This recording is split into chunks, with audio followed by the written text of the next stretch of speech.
Let me tell you about something that happened to me last summer, an experience that still keeps me up at night.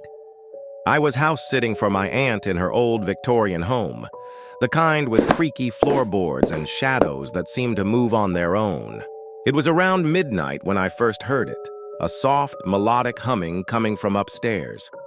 At first, I thought nothing of it. Old houses make weird noises, right? But then I remembered.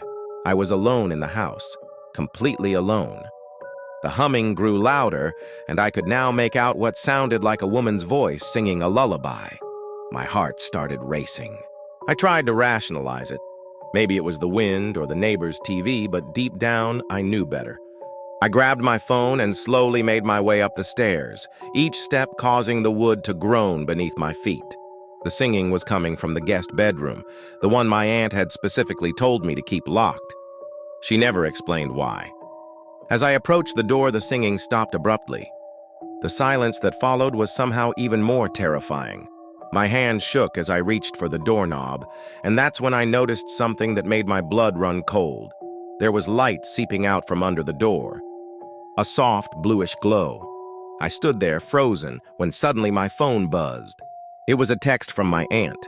"Whatever you do, don't go into the guest room. She doesn't like visitors." Just then, I heard a soft giggle from the other side of the door, followed by the sound of footsteps moving closer. I've never run downstairs so fast in my life. I spent the rest of the night in my car, watching the guest room window, where a figure occasionally passed by, still humming that haunting lullaby. The next morning, I asked my aunt about it. She just smiled sadly and said, "Some things are better left unknown, dear." To this day, I don't know what was in that room, and honestly, I don't want to know.